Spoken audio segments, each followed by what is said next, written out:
mu rayuwa a hankali, wani baya cin rabon wani, komai an kaddara, komai da lokaci, mu rayuwa a hankali, wani baya cin rabon wani, komai an kaddara.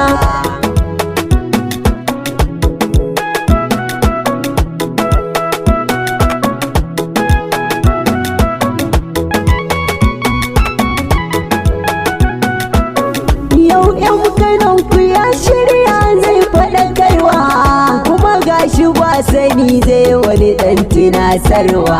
Shi lokaci idan ka yi jiransa zai zuwa, idan ka yi haƙuri komai sai ya yi zuwa.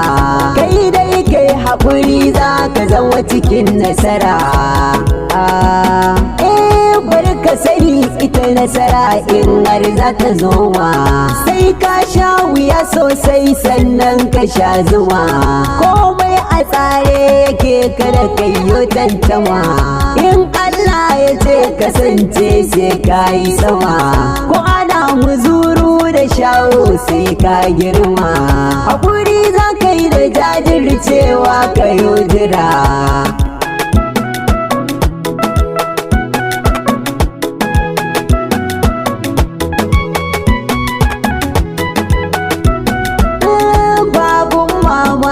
Bane ka zan biloniya, ba abun mamaki shugaban ƙasa ka zama, ba abun mamaki yanzu ka zamto gwamna, ba abun mamaki ka zamto ɗan majalisa, ba abun mamaki yanzu ka zama injiniya, ba abun mamaki yanzu ka zamo lauya, ba abun mamaki yanzu ka zamo soja, ba abun mamaki yanzu ka zama ɗan sanda, ba abun mamaki na zamo sarkin waka, ba abun mamaki ‘yan Kano yayo zara. Komai da lokaci bu rayuwa a hankali, kun san komai bai zuwa ai sai da dalili, ba a sa komai a ce sai an masa dole. Komai da lokaci ai komai da lokaci, rayuwa da lokaci, haihuwa da lokaci, girma da lokaci,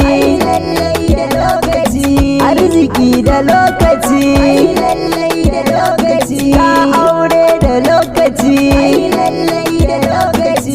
tsufa da lokaci, mutuwa da lokaci, lahira da lokaci, komai da lokaci, ai da lokaci, lokaci.